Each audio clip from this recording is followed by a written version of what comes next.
C'était si long. Moins de 10K. Moins de 10K. Hey! Yeah. Hey! Let's go. Moins de 10K. Ouais, C'est moins de 10K. Ah oui, oui, oui! Moins 10K, ok.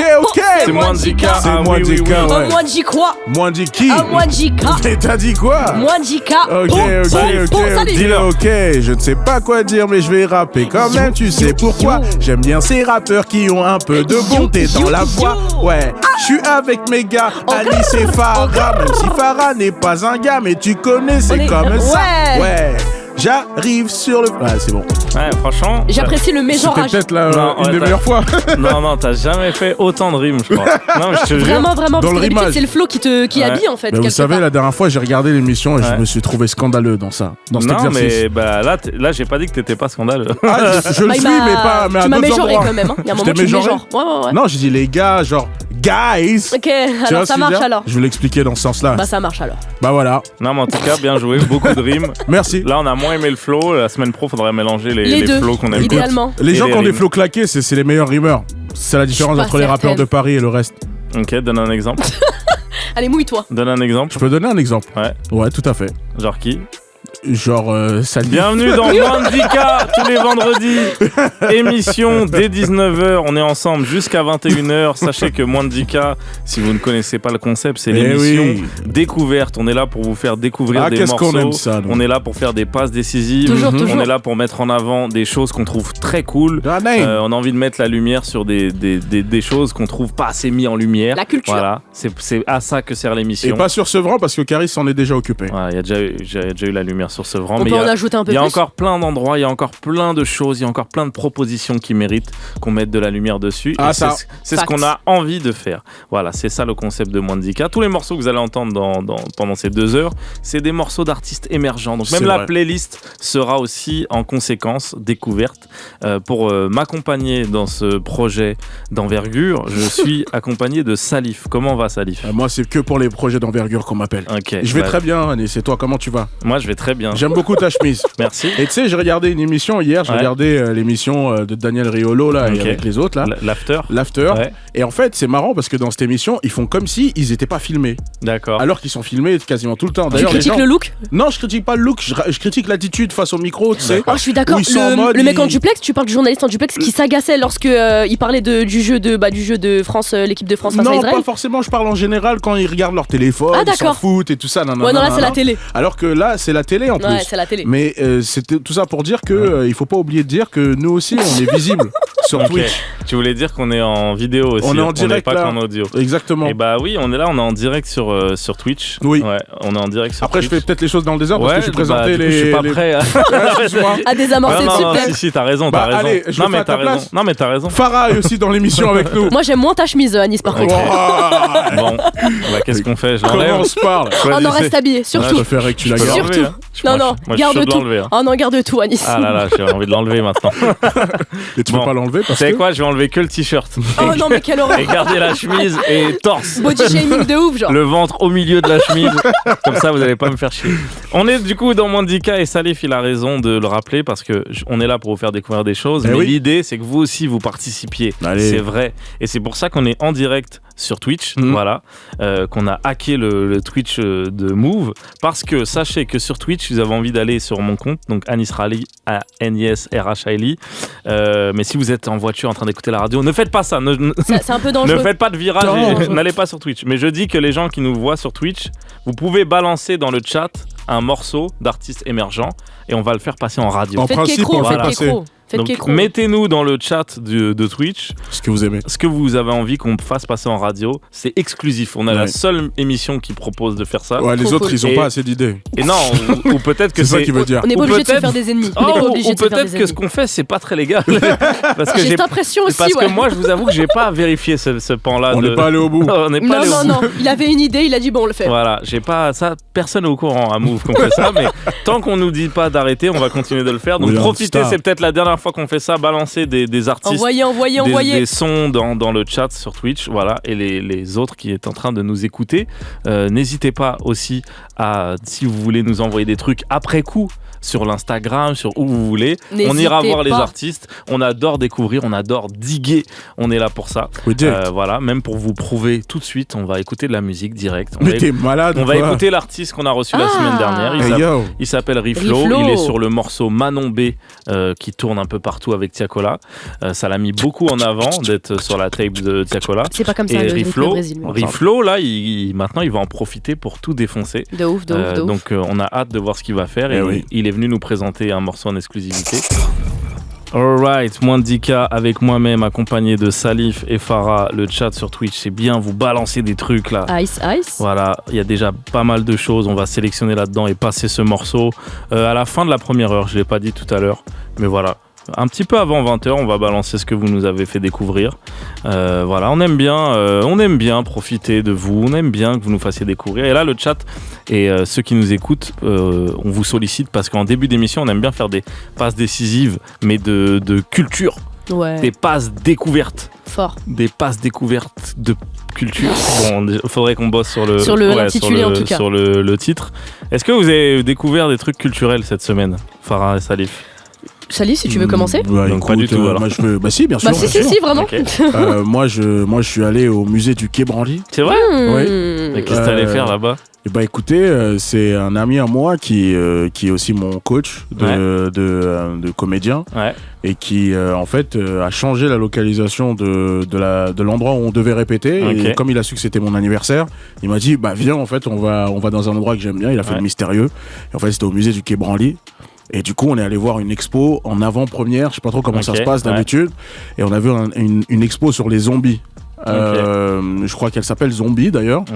Et en fait, c'est hyper intéressant. Parce que la mythologie un peu autour du truc, c'est ça? Bah, en fait, il y a les zombies comme nous on les connaît, c'est-à-dire grâce à la culture hollywoodienne et tout ça, mort-vivant et tout.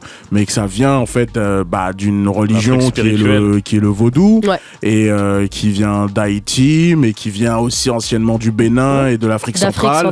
Et en fait, ce qu'ils font dans cette religion, c'est qu'ils réaniment les morts.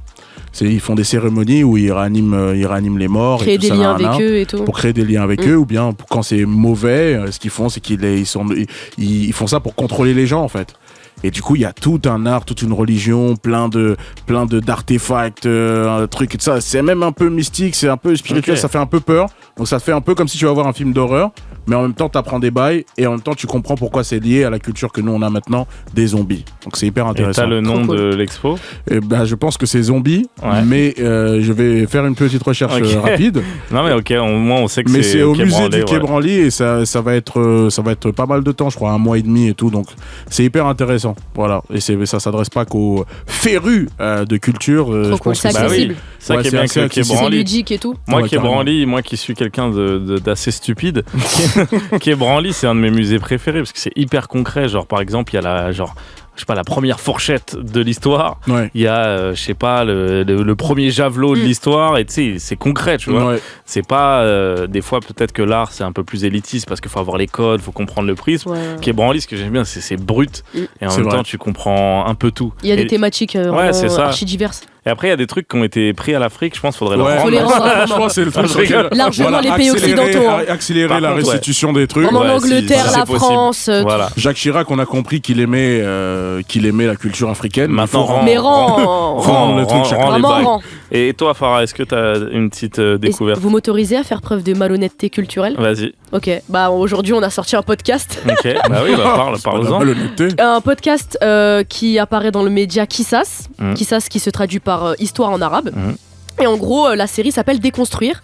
Et je suis accompagnée de Yasmine et de Leïla Ansri, qui est d'ailleurs chroniqueuse chez Move dans l'émission La pluie et le beau temps, qui est tous les mardis de 19h-21h. Et en gros, qu'est-ce qui se passe dans ce podcast? Dans ce podcast, là, on a fait un épisode qui est un peu pilote, mais c'est un peu pour poser les bases de ce que ça va être, Déconstruire. En gros, c'est 3 meufs, moi, Leïla et Yasmine. On parle un peu de notre quête d'identité avec notre double culture parce qu'on est toutes les deux et françaises et maghrébines. On parle un peu de la représentativité qu'on a eue durant notre adolescence, de la couverture médiatique qu'on subit aujourd'hui, de notre quête d'identité, de toutes ces questions-là qui sont hyper intéressantes en vrai. Et à titre de disclaimer, on n'est pas des spécialistes ou quoi, on se base sur nos expériences personnelles. Et y a de la derka, il y a des propos un peu plus sérieux, on essaye d'exploiter un peu toutes ces questions-là. Ça, c'est vrai, sur YouTube, si on veut le retrouver. YouTube, et Spotify, les plateformes. Kissas Media, @kissas.media sur Instagram. Et sur YouTube, même chose, Kissas Media, et vous tomberez sur nous. Ok. Est-ce que, vu qu'on est vendredi, Farah, oui, le vendredi, c'est un jour de sortie musicale. Très belle ouverture. Non, mais je me permets de demander, puisque Farah, elle aime bien nous ramener des trucs qui viennent de sortir. Je suis cette Donc petite là, fouine. Vous êtes obligé. Avec ce regard, vous êtes obligé de Ouais. découvrir le morceau parce qu'il vient de sortir. C'est-à-dire que vous pouvez pas dire je le connaissais, à part si vous étiez en studio avec l'artiste, ce qui m'étonnerait. Ça m'étonnerait. Ok, ça m'étonnerait. Donc Farah. Tout de suite, l'actualité musicale de ce vendredi 11 octobre.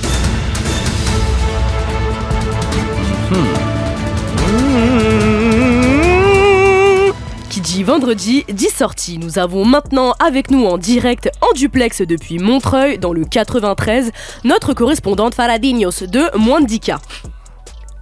Oui, je suis à Montreuil, merci l'équipe Mwandika. Je suis actuellement dans la ville natale du rappeur Jay So Cold, qui sort son second projet aujourd'hui, qui s'intitule Blessed. Excusez-moi pour cet accent quelque peu maîtrisé. C'est une mixtape de 10 titres qui comporte des feats avec Smills et Giacomo. Pardonnez-moi pour la prononciation encore une fois. C'est un artiste que j'ai connu l'année dernière sur le morceau IDK Wet. IDK qu'on peut traduire par I don't know. Ce qui m'a percuté, c'est l'assurance, la confiance en soi, bref, l'attitude plus largement. Pour en revenir à sa musique, dans ce nouveau projet, il mêle rap, cloud sur des prods mélodieuses un peu West Coast et un côté kické qu'il maîtrise bien. Preuve qu'on a affaire à quelqu'un de très talentueux. Le morceau qui met le plus en lumière cette capacité à s'adapter à toutes les situations, c'est le morceau Coldest in the Room. Oui, moins de 10 Ks avec moi-même, Salif et Farah, et vient de nous rejoindre sur le plateau Charlie et Mo. Let's go, on applaudit, on se fait du bruit. Yeah. Welcome. C'est le quota bruitage. C'est le budget. Comment ça va, Charlie? Très très bien, je suis très content d'être là. Un plaisir. Mo, ça va aussi? Ça va super. À la radio, on dit ça va, c'est pour en fait un peu vérifier si on entend bien vos voix. C'est parti pour que ça serge. 5 sur 5. Voilà. Les petites techniques, je donne les coulisses de l'émission. Les techniques. Non, Mo et Charlie qui nous ont rejoints sur le plateau parce que vous êtes dans l'actualité, car il y a la sortie, là ça y est, c'est en ligne déjà, il y a deux épisodes qui sont en ligne de Loup-Garou. C'est quoi le titre officiel? Loup-Garou. Voilà. Loup-Garou, la meilleure partie de tous les temps. Ouais, ça c'est pas mal, ça c'est intéressant. Donc Loup-Garou, que je trouve que le côté la meilleure partie de tous les temps, il donne déjà tout de suite un peu un axe intéressant. En gros, pour la faire en rapide, c'est du coup un divertissement qui est dispo sur MyCanal et qui est la réalisation d'un rêve, on va dire, de Panayotis et Fari, qui sont des grands amateurs du jeu. Mais là, ça a été mis en place en grandeur nature, c'est-à-dire que ils aiment bien dire ça, Pana et Fari, quand le village s'endort, il s'endort vraiment. Et du coup, Mo, tu as bossé du début à la fin sur le projet. Totalement. On dit directeur artistique? Producteur artistique. Ok, ouais, c'est mieux. Non, Fari et Pana sont les directeurs artistiques et producteurs de l'émission. C'est-à-dire que tu mets en œuvre ce qu'il y avait dans leur tête, quoi. Exact. Du début à la fin. Et Charlie, carrément, tu es un participant de l'émission. Ouais, je suis un des 13 joueurs de on les appelle les joueurs de la maison, tu vois, c'est un peu les. Donc là, Charlie, pour toi, c'est technique. Parce que tu dois essayer de pas spoiler le. Ouais, j'ai vraiment. Toutes les interviews que j'ai fait avec Pana, il me dit gars, ne spoil pas. Il était vraiment impressionnant. Est-ce que t'as déjà fait des interviews là? Ouais, j'en ai déjà fait 2, donc. C'est technique, hein. C'est trop tard, les gagnants sont déjà leakés. Il a pas réussi à garder le secret. Non, mais hyper intéressant. Écoutez, moi, je vais vous donner la parole, mais pour vous dire ce que j'ai apprécié avec Salif, on a eu la chance d'être à l'avant-première. C'est que j'ai l'impression que c'est. Alors, je sais que télé-réalité c'est réducteur, mais pour le coup là, on dirait comme si c'était une télé-réalité intelligente, quoi. Il y a un mélange de codes qu'on a hyper identifié depuis une dizaine d'années, vingtaine d'années même, avec un mélange de trucs très artistiques, très poussés à tous les niveaux. Donc je vais te donner la parole. Moi, je pense même aussi au générique. Tu vois, il y a un truc où c'est très moderne, très frais à tous les niveaux. En tout cas, ils ont parlé de télé-réalité premium. J'ai l'impression que c'était une volonté. Après, moi, je suis producteur de télé-réalité, je trouve pas ça... Ah mince. Non, on a critiqué... Non, c'est parce qu'on met tout dans télé-réalité. Bien sûr, bah oui. Koh-Lanta est une télé-réalité, Les Marseillais, c'est une télé-réalité, et The Voice, dans certains pays, c'est une télé-réalité. Donc, on met un peu tout dedans. Et là aussi, la volonté de Fari et de Pana, dès le début, c'était de dire on va faire cette adaptation d'un jeu que tout le monde connaît, sous forme d'un jeu de stratégie. C'est le nouveau nom qu'on donne aux téléréalités. C'est des téléréalités avec de la manipulation, du mensonge, des rôles cachés. Donc on appelle ça des jeux de stratégie.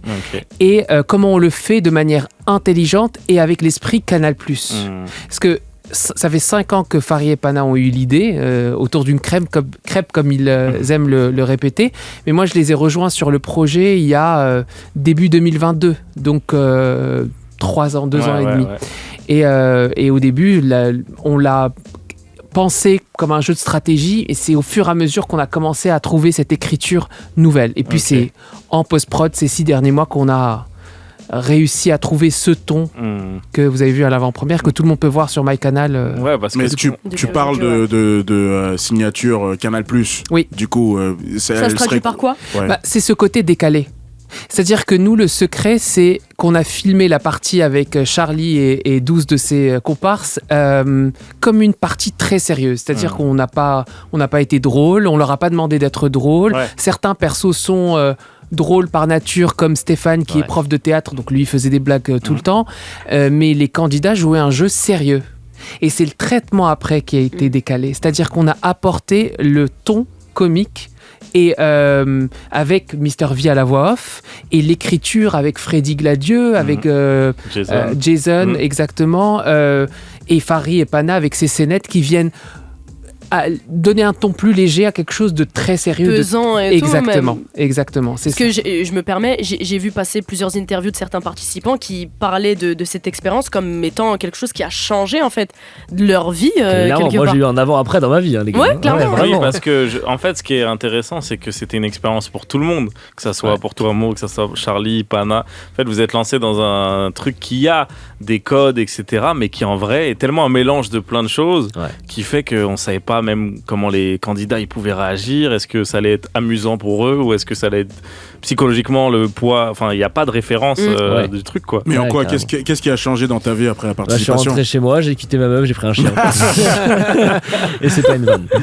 C'est pas une vanne. Mais à quel point c'est difficile de... Alors, en vrai... Qui a encore quitté sa meuf pour un chien. Tu préfères les chiens, je comprends pas. Voilà, excuse-moi, ça déborde là. Et non, en vrai, ce qui est dur psychologiquement, après dur, on s'entend, on était très bien traités, tu vois. Bien sûr. Il y avait une non, mais là, en termes de jeu, quoi. Ouais, en termes de jeu, ce qui est intense, c'est qu'en fait, tu sors jamais de la partie. En fait, tu rentres le soir dans ta maison qui est dans le village pour le temps où on a dormi dedans, et en fait, tu dors pas, tu penses au jeu. Le matin, tu te réveilles, t'as l'impression d'avoir gagné, tu dis non, c'était un rêve. Et en fait, c'est tout le temps des pensées en lien avec ça. Quand t'as des pauses, des fois, ça arrive d'avoir de longues pauses sur ce genre de tournage. Bah en fait, t'as pas ton tel, t'as pas de notion du temps, et en fait, t'es en train de penser au truc. Tu prends un stylo, un carnet, t'écris, tu fais des théories. Et puis en plus vous êtes très bon pour ça, Dream Spark, c'est qu'en fait vous savez créer, et toute l'équipe mais vous savez créer des happenings à des endroits où tu deviens fou au bout d'un moment, t'as l'impression que tu vas gagner le jeu, tout change au bout d'un moment, jour 2 il se passe un truc de malade, et en fait il y a tout le temps des choses qui viennent disrupter ta réalité, quoi. Donc c'est l'immersion, c'est le centre de ta vie après. On va continuer de parler des candidats et du coup ta particularité, parce que chaque candidat a une particularité, et en tout cas a une appétence pour la stratégie, justement ce qu'on disait. Mais avant, justement, j'aurais te demander un mot. Est-ce que du coup là il y avait un challenge beaucoup plus poussé que d'habitude sur le casting, vu que j'ai l'impression que c'est un peu tout ce qui fait, c'est le cœur de l'émission cette fois-ci. Et c'est notre fierté principale. Ouais, bah il y a de quoi être fier, hein. Ouais. À deux niveaux. Pour le casting en lui-même, en accord avec Canal, Fari et Pana, cette vision qu'on avait, c'est de faire la meilleure partie de tous les temps. Donc d'avoir les meilleurs joueurs de tous les temps. Et on s'est dit comment on va les avoir. Il faut avoir des sommités dans leur domaine. Un espion de la DGSE, c'est un espion, quoi. C'est pas n'importe qui. Il a fait ça toute sa vie. Le mec, il jouait quand il était en infiltration au Moyen-Orient, il jouait des parties de loup-garou. C'est ouf. Mais il jouait sa vie en même temps. Absolument. Donc Olivier, qui est ex-espion, puisque sinon il serait pas avec nous, mais il s'appelle pas Olivier. C'est pas son vrai. Donc personne ne le connaît, même pas moi. Il vous a jusqu'à vous l'équipe de production. Alors certains le savent, mais moi j'ai refusé de le savoir. Okay, c'est très donc jusqu'à maintenant, il est encore dans la partie. Exactement.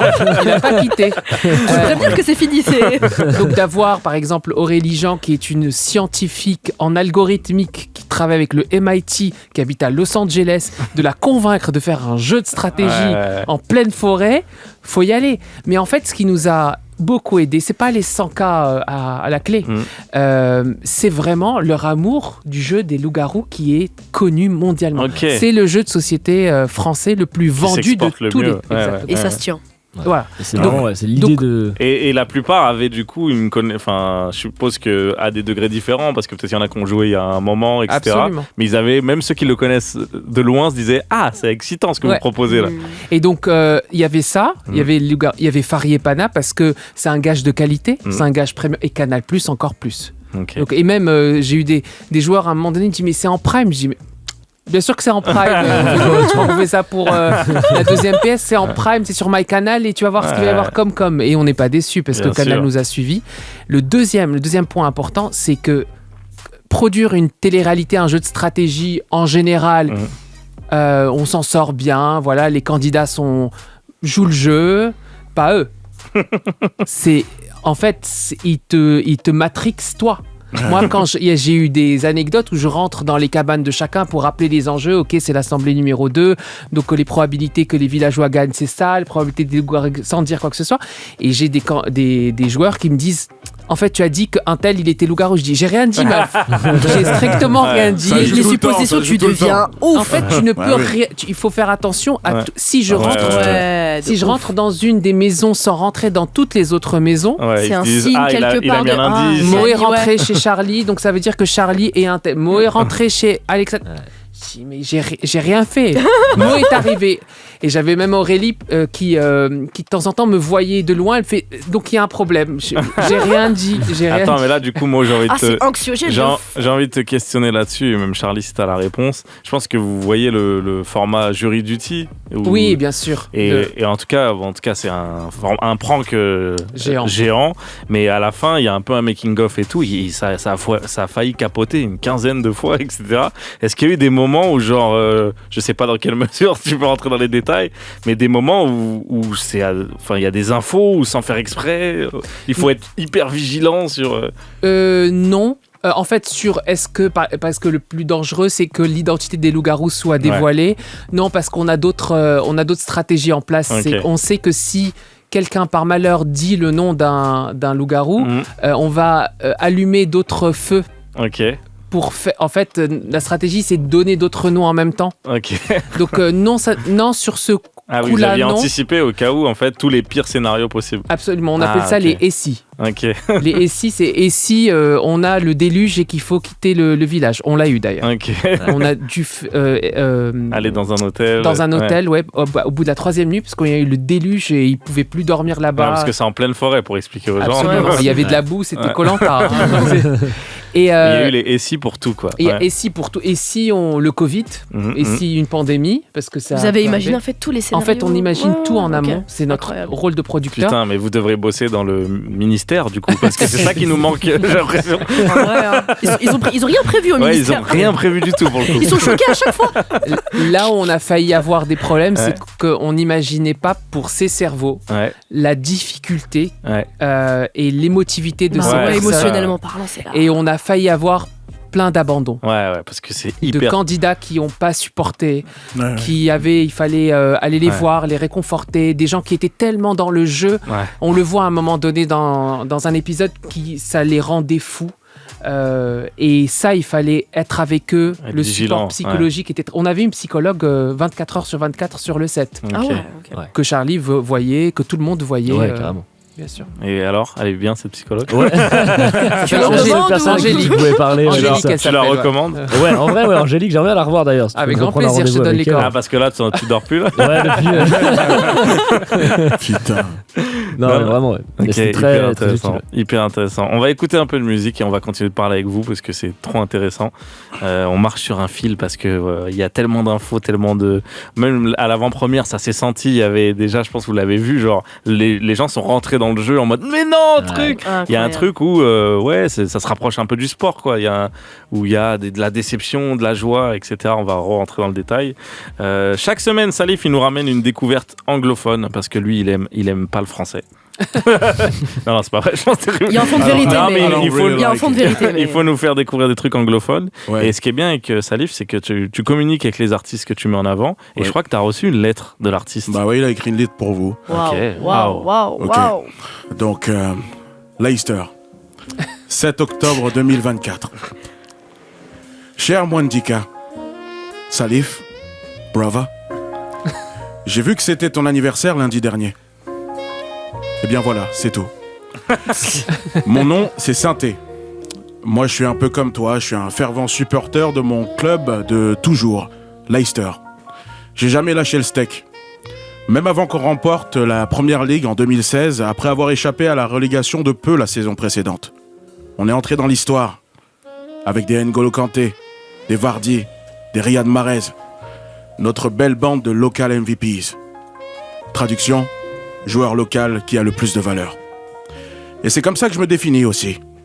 Sauf que je fais du rap, et que dans ma legacy, il y a 3 albums, dont le son que vous allez passer aujourd'hui, et qui est mon préféré. Cordialement, Synthé. Alors tout de suite, Alone, de Synthé, Fat, BT, sur Move. On dit toujours Fat, mais on dit Fit en fait. Moins de 10 Ks, en effet, jusqu'à 21h, accompagné de mes acolytes Salif et Farah sur le plateau. Charlie et Mo de la team Loup-Garou.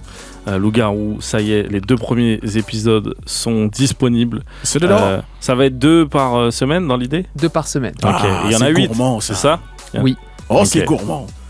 En 4 semaines de Loup-Garou. Non mais j'aime bien, moi je suis à fond. On dit, on est là, on présente comme des présentateurs de nanana, mais comment on était hypé à la fin, c'était incroyable. Les 2 premiers épisodes, vous allez être dedans direct. Il s'est passé un truc dans l'avant-première, tu sens que les gens... Ça fait quoi, Charlie, de voir les gens réagir? Les réactions sont folles, alors je peux pas trop en dire parce qu'on vous laissera aller voir. Tranquille.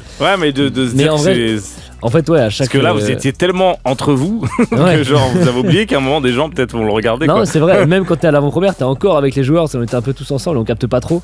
Mais en fait, quand tu sors déjà du Grand Rex et que t'as tous les gens qui sont en mode j'adore quand il se passe ça et tout, t'es en mode j'ai l'impression d'être un personnage de série alors que j'ai joué à un jeu. C'était vraiment moi. En vrai, c'est présenté un peu comme ça. Il y a des cliffhangers et tout ça. Il y a des, tu vois, enfin. Il y a des petits moments de fiction avec Pana et Farid. Bah clairement. Et moi, je pensais qu'on allait voir qu'un seul épisode. Donc au début, j'étais en mode on va voir un épisode d'un truc qu'on va regarder plus tard. Non, je rigole, j'abuse un peu. Mais après, quand il y a le cliffhanger du premier épisode, je suis en mode mais attends, c'est pas possible. Et puis là, il y a le deuxième, je suis à fond. Enfin, j'ai l'impression que les spectateurs ils vont le recevoir un peu comme ça, comme un peu des personnages de série en fait. Ouais, en vrai, carrément. Je pense que c'est aussi un peu construit. Il y a un vrai truc artistique. C'est pas juste on filme des gars dans un village, tu vois. C'est vraiment même sur le montage des épisodes, ils ont fait des mécaniques de montage incroyables. Mais parlons un peu de toi, Charlie. Bah oui. Parce que du coup, 13 participants, c'est ça, avec du coup des mots à donner des exemples, etc. Toi, c'est quoi ta particularité? Ma particularité, c'est que je suis mentaliste. Okay. En général, ça donne pas beaucoup plus d'infos sur ce que c'est, tu vois. Bah, après, on a tous un peu.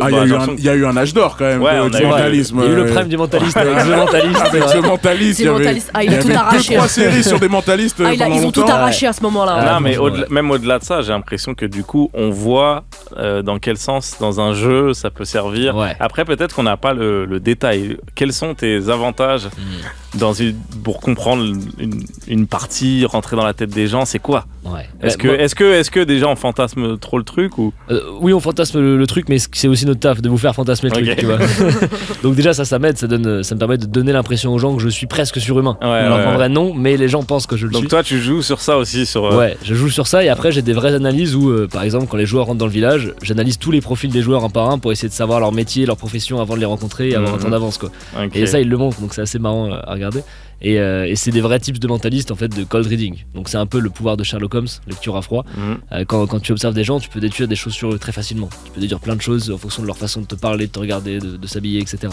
Et donc moi j'utilise ça. Sachant que dans le jeu, il y a aussi une spécialiste du comportement. Ouais, du comportement d'une sémiologue, voilà, c'est ça le. Il y avait un truc très marrant avec le jeu, c'est que j'avais l'impression qu'il y avait beaucoup de joueurs qui avaient mes compétences en beaucoup plus poussées. J'avais l'impression d'être un mix des trucs en mode. Il y avait un mémoniste, moi je fais de la mémoire, mais le gars est champion de France, tu vois. 3 fois champion de France. Et du coup, c'est intéressant, c'est que tu dis, toi, il y a déjà cette partie de bluff dans ce que tu représentes. C'est-à-dire qu'il y a un centre qui est réel et tu as des vraies capacités, mais si tu peux un peu bluffer, un peu embrouiller, tu vas jouer là-dessus, quoi. Ouais, et même je me suis servi de ça au casting avec Pana, il le montre au début où, le truc qui les a fait switcher, c'est je rentre dans la tête de Pana en devinant ce qu'il a en tête, et ça c'était vachement marrant. Et pareil, c'est du bluff en vrai, j'utilise plein de techniques, tu vois. Ouais, mais pour le coup, moi qui ai vu la séquence, tu devines vraiment un truc. Mais c'est grâce à du coup plein de techniques très rationnelles que vous pourriez aussi reproduire si vous aviez mes techniques. Je vous les donnerai pas, mais gardez pour toi, sécuré. Mais j'ai capté quelques petits trucs. En tout cas, c'est intéressant, c'est que tu joues aussi dans l'art de faire croire que je suis dans la tête. Donc déjà que les gens ils sont en train d'être parano, toi tu fais un double parano. Et en plus, je pense que c'est aussi, j'ai l'impression que ta particularité, c'est un peu une allégorie du joueur de loup-garou en réalité. Parce que moi, on s'improvise tous. On s'improvise tous un peu. Quand on joue loup-garou, c'est universel. Mais comment t'as deviné que c'était lui? T'as eu un comportement à ce moment-là. Des fois, j'influençais des gens à voter contre quelqu'un et je tombais bon et je faisais croire que parce que j'ai entendu des trucs et puis j'ai senti dans son intention de voix rien du tout, chacal. Mais tu vois, j'ai l'impression que ça représente bien en fait le genre de loup-garou l'essence même lambda, sauf que lui c'est un vrai joueur. Toi Charlie, tu jouais un peu au loup-garou? Tellement gars, j'ai joué de ouf. Quand on m'a appelé pour me dire tu veux participer à la meilleure partie de tous les temps. Oui. Dis-leur Charlie, comment tu t'es entraîné juste avant? Ouais, moi alors de base j'ai scanné tout ce qui existait sur YouTube, etc., de parties de loup-garou filmées et tout. Et après j'ai appelé un pote mentaliste, Fabien Olicard. On a fait des brainstorms de mentalistes à deux où on décryptait, on analysait toutes les parties, les meilleures stratégies et tout. On a créé des arbres de proba pour essayer de savoir quelles sont les meilleures techniques en fonction de ton rôle et tout. Ça tue. Ce qui me tue. Ouais, non, mais c'est marrant. Et c'est quoi la meilleure technique alors? Ça dépend de ton rôle. Non, mais là, sortons de l'émission. Voilà, sortons de l'émission. Si tu dois donner des petits conseils pour les gens qui jouent chez eux. En vrai, ça dépend vraiment de ton rôle. Tu vois, typiquement, si t'es loup, c'est tu ne dis rien avant de commencer à être suspecté. D'accord. Parce que ça n'a pas d'intérêt, tu vois. Tu n'es pas en danger et quand ça commence, faut que tu sois malin. Alors que quand t'as un rôle où t'es villageois, ta stratégie ça va être de pas non plus en dire trop, mais d'être suffisamment quand même présent pour essayer de choper des gens et surtout si t'as un rôle, sois malin dans les alliés que tu crées, etc. Tu vois. Mais le meilleur truc c'est quand t'es loup-garou, convainc-toi que t'es villageois aussi, ça marche très très bien. Ça c'est très fort. Et si t'as un rôle, sois suffisamment malin si ton but c'est de gagner et de pas te faire éliminer pour pas dévoiler ton rôle tout en donnant des astuces aux gens, tu vois. Mais je pense que c'est beaucoup plus facile en vrai dans le jeu d'être loup-garou, je pense. Mais en vrai ça dépend de la partie, ça dépend de tout. Ça dépend du caractère aussi. Ouais, et je pense que des rôles genre voyante c'est une masterclass. C'est la mentaliste officielle, tu vois, tu peux avoir la carte donc c'est très fort. Donc, Mais nous on se faisait avoir parce que comme on a des grandes gueules, Anis et moi, et moi je suis toujours narrateur. Les gens, mais quand tu jouais, moi quand je joue le plus souvent, les gens ils suspectent, il y a des gens qu'on suspecte comme ayant après c'est juste, tu vois, toi en dehors du jeu si t'as une personnalité plus ou moins forte, si on va je passe pas une nuit moi. Celui qui parle tout le temps, on se dit c'est un loup-garou, c'est sûr. Mais frère, je passe pas une nuit. C'est bon pas. Mais trop une grande bouche, c'est lui. Mais c'est la première partie. Mais moi je joue au jeu, moi je fais semblant d'être déçu d'être villageois. Je fais bon les gars, écoutez, moi je suis villageois. Non mais ça c'est le bluff originel. Donc déjà je passe pas une tout le monde est majeur ici. On peut raconter ça pour les gens qui écoutent s'ils veulent tester. Oh là, je vois ce que tu vas raconter. Non, à mon anniversaire parce que Abdel avait fait. Je sais. En fait, on fait souvent des loups-garous avec Pana d'ailleurs. On en a trop fait, putain. Et bon, déjà on a un running de tuer toujours la même personne au début. Dédicace à. Ouais, c'est Pana qui meurt en premier tout le temps. Non. On a un pote à nous, c'est hyper gratos, ça nous fait rire. Dédicace à Gloire. À chaque fois on le tue dès le début parce que lui il veut tellement jouer et on fait ça à chaque fois. Ça c'est pas cool. J'ai une autre idée très marrante, mais très aussi. J'ai mal pour lui, frère. Très mesquine aussi. Ça c'est dédicace au cousin d'Amine Mathieu, le streamer qui s'appelle Abdel. Monstrueux. À mon anniversaire, on a fait un loup-garou où dans le jeu, lui il a distribué les cartes, il a pas mis de loup-garou.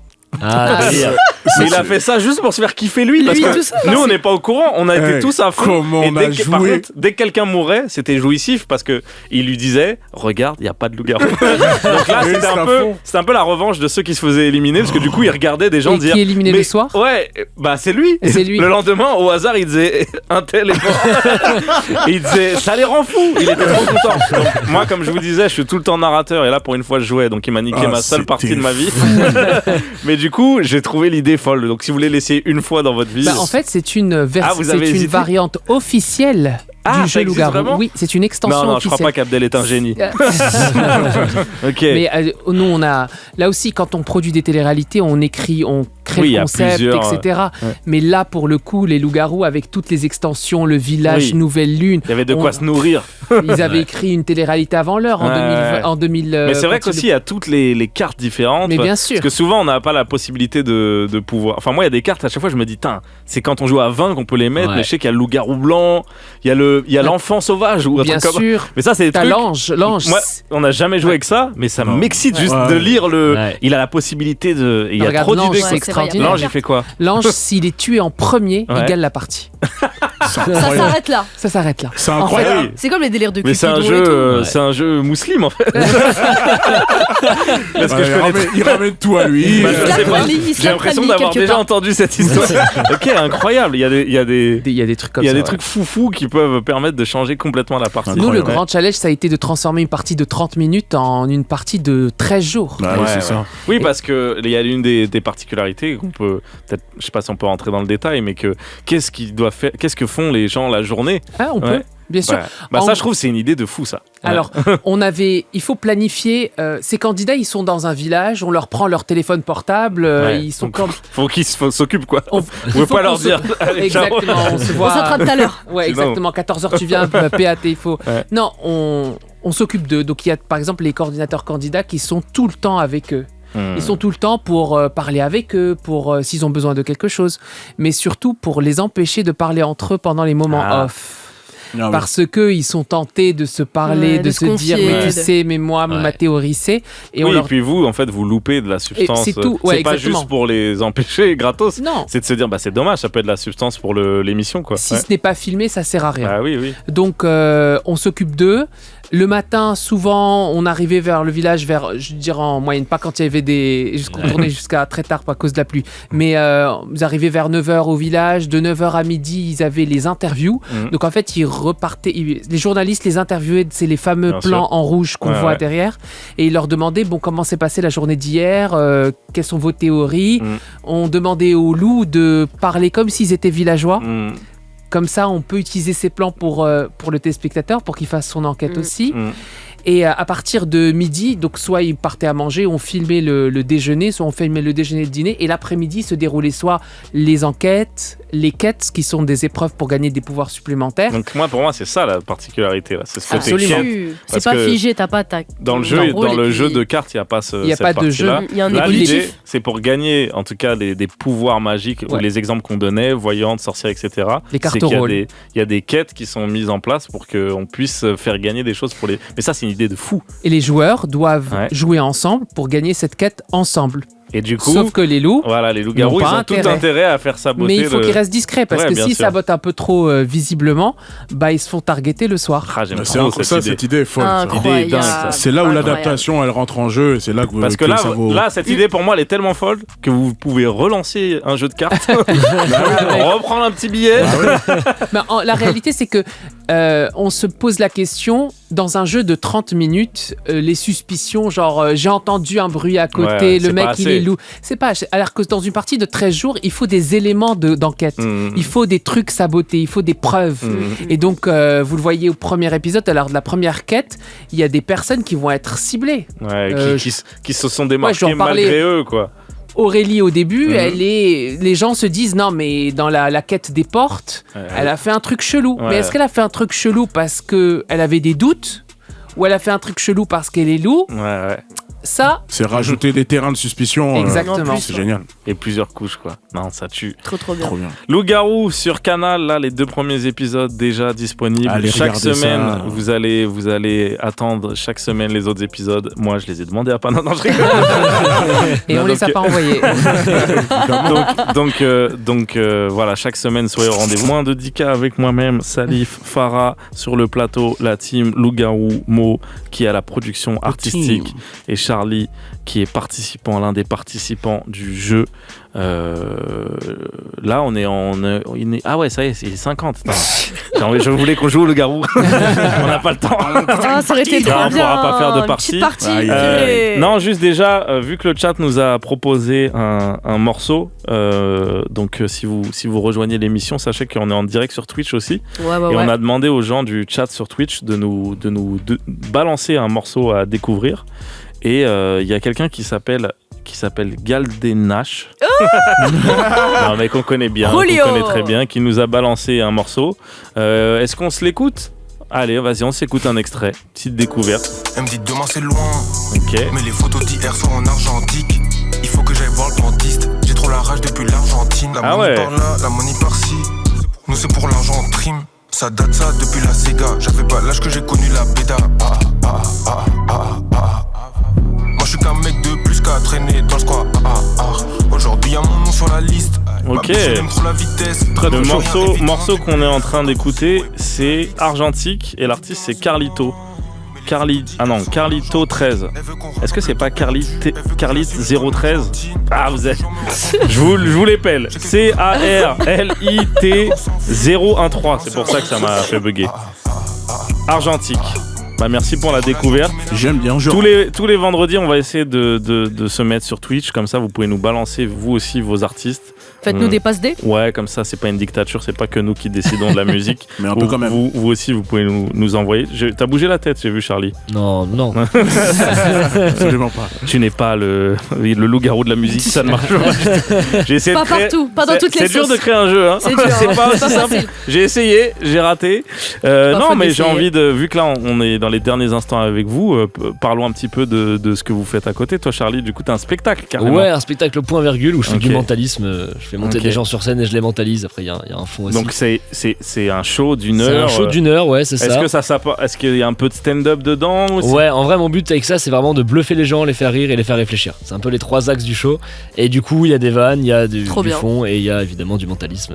Trop stylé. Ça tue. Cool. Trop stylé. Point virgule jusqu'au 18 décembre. Et après, je pars en tournée dans toute la France. Donc en vrai. Ok. Là, tes salles vont être blindées là. Là, j'espère. Ça dépend, sauf si je pars après Pierre. Non, mais quoi qu'il arrive, les gens ils vont se dire attends, je veux voir en vrai je pense que ça va faire ça pour tout le monde quoi. Ouais, c'est ça qui est dingue. Écoute, j'espère et si les gens viennent, je les mentalise avec grand plaisir. En tout cas, je te le souhaite. Et du coup, toi, Mo, tu disais que tu bosses du coup dans la production et que tu as fait plein de trucs. Moi, j'ai monté ma boîte il y a 2 ans et demi avec le Loup-garou au tout début. Ouais. Et donc, moi, j'ai créé aussi une télé-réalité qui s'appelle The Power sur W9. Ouais.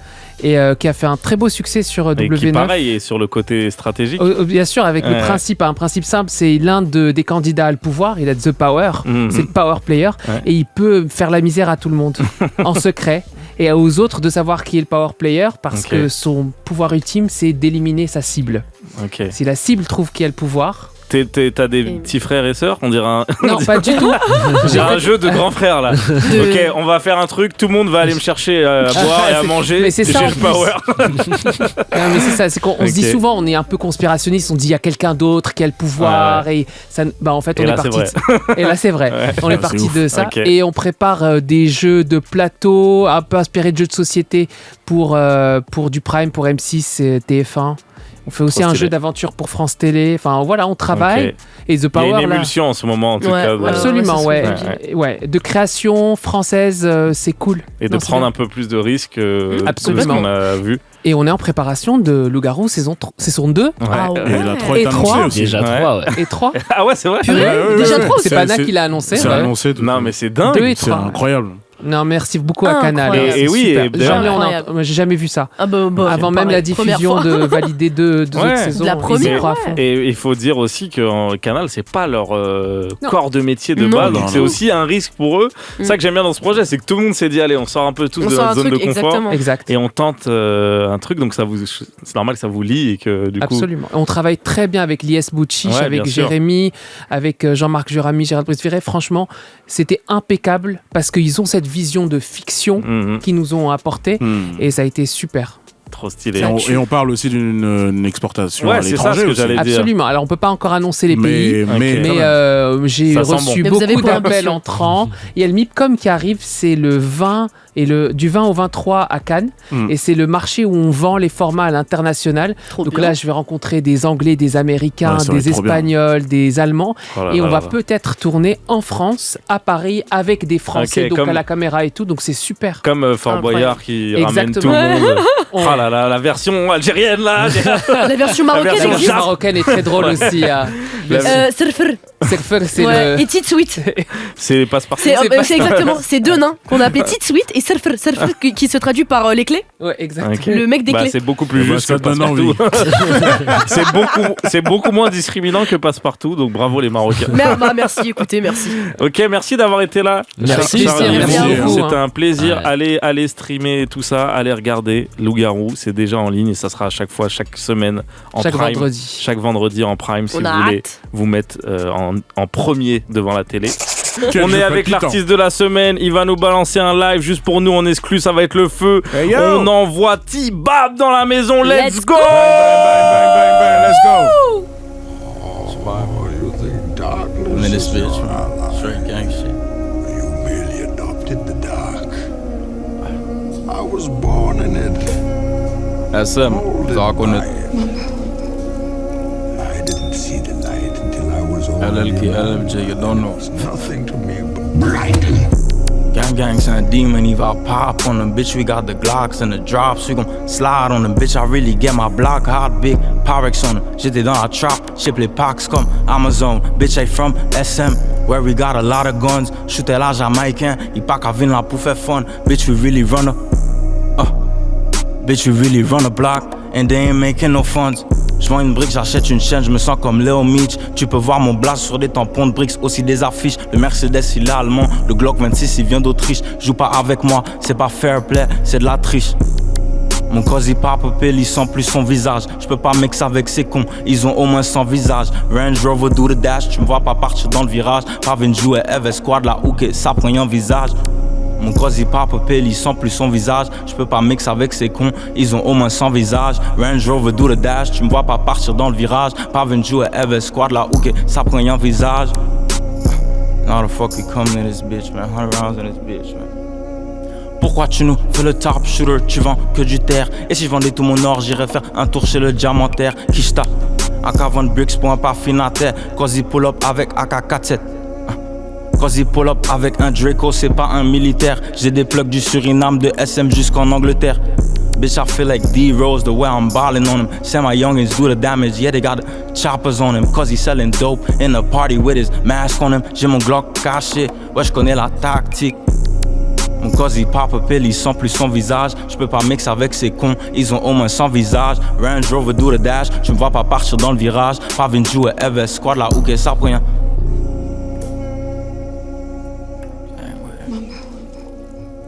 Hey, T-Bab dans la maison. Yes sir, Range Rover do the dash. Yes, bravo. T-Bab. Bien vu mon frérot. Vas-y, bois de l'eau, on n'est pas pressé. Il n'y a pas d'urgence, mec. Tu as le droit de. Moi, je vais en boire tout de suite. Voilà. Tu as le droit d'avoir le feu dans la bouche, mais tu as le droit aussi de l'éteindre. C'est réel. T-Bab avec nous, le morceau 100 ou 1000 visages. 100. Voilà, on va pas en mettre trop. C'est déjà beaucoup. C'est déjà beaucoup. Je me rappelle pas de 100 visages. Ouais, déjà, tout pareil, pas incapable de te citer 100 visages là. 100 visages, du coup, ce morceau, il est disponible. Il y a même un clip, etc. Exactement. Si vous avez kiffé, sur toutes les plateformes, voilà, vous pouvez aller streamer ça fort. T-Bab, du coup, avec nous, l'artiste de la semaine. On va passer un peu de temps avec toi. Merci de me recevoir en tout cas. Ouais, c'est un plaisir. On va pouvoir te poser des questions parce que t'es dur à cerner, je trouve. Un petit peu. Ah ouais, tu vois, toi-même tu sais. Ouais, mais tu connais, c'est voulu un petit peu. Ok, c'est voulu. Même déjà, on sait jamais dans quelle langue tu vas rapper déjà. C'est ça, c'est un allemand, c'est un anglais, c'est quoi le thème? Est-ce que toi-même tu sais quand tu vas en studio ou ça m'intéresse? Non, je sais pas. C'est ce qui vient en fait. Ouais, c'est ce qui vient. Comment ça se passe? C'est l'instru qui te guide? Ouais, je vais en cabine, j'envoie direct en vrai. Ouais, j'allais dire la première fois que t'as posé, c'était en quelle langue? C'était en anglais. Je posais que en anglais avant quand j'habitais à Saint-Martin. Je posais que en anglais parce que là-bas on parle un petit peu moins français que l'anglais, tu vois. Et la musique se fait en anglais, tu vois là-bas. Et toi, t'as grandi là-bas du coup? Ouais, je suis en France depuis 3 ans. Ok. Ouais. Pour la sinon, musique, t'étais que là-bas? Ouais, que là-bas. Je suis né là-bas, j'ai grandi là-bas toute ma vie. Ok, donc t'as un créole de là-bas qui... Ouais, y a pas de créole saint-martinois attitré, tu vois. Ça veut dire ça dépend avec qui tu traînes ou quoi, tu vois. Donc moi, mon créole que je parle, c'est plus celui qui se rapproche de la Guadeloupe, tu vois. Après, je peux parler un peu créole guyanais, même martiniquais, tout ça. Mais comment tu as pris connaissance de ce créole alors? La vérité. Mais c'est dans la rue, hein, mon frère. Je te mens pas. C'est donc dans la rue. En fait, la plupart des gens, ils mettent pas en avant un créole. Ouais. Mais dans la rue, c'est un genre de slang qui s'est créé. En fait, à Saint-Martin, on parle le broken English. Tu vois, c'est comme par exemple en Afrique du Sud, tu vois. C'est le même délire, sauf qu'on a un autre accent, tu vois. C'est comme un peu le patois jamaïcain, tu vois. C'est hyper avec un autre accent, tu vois. Et du coup, par exemple, tu vois, il y a beaucoup de points communs avec le créole qui est, sans qu'on s'en rende compte, c'est le créole guadeloupéen, tu disais. Ouais. D'une certaine manière, c'est du broken English qui a évolué. Ouais, d'un genre. D'un genre. Mais après, ça dépend aussi des communautés. Le créole français, enfin guadeloupéen, ça a été créé en mode colonie française, tu vois. Broken English, c'est les communautés anglaises, tu vois. Ça veut dire c'est d'autres. Forcément, d'autres racines. À Saint-Martin, si je me trompe pas, il y a 2 rives, non? Ouais, c'est moitié c'est hollandais et français. Ok. Mais après, il n'y a pas de frontières, tu vois. Tout le monde est mélangé. Ouais, tout le monde est mélangé, tu vois. Mais maintenant, le côté hollandais, il n'y a plus, c'est indépendant maintenant, tu vois. Ok. Et du coup, tu as des petites bases d'hollandais aussi alors? Vite fait, je connais des petits mots, tu vois. Ça, t'as dit stop, ça. Ouais, j'ai dit stop. J'ai 8 langues dans la tête déjà. Non, anglais, français, créole, c'était déjà bien pour moi, tu vois. Parce que je les parle à peu près au même niveau, tu vois. Parce que c'est ça que je parle, tu vois.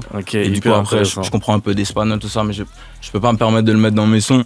Parce que c'est pas encore assez légitime. Et puis même mon but, c'est pas je suis pas un dictionnaire, tu vois. Je m'en fous, moi je veux juste envoyer comment je parle, tu vois, chez moi, on parle anglais, français et créole. C'est ça que j'envoie. Moi je fais des sons pour les gens de mon île, tu vois. Après si ça peut blow up de manière plus...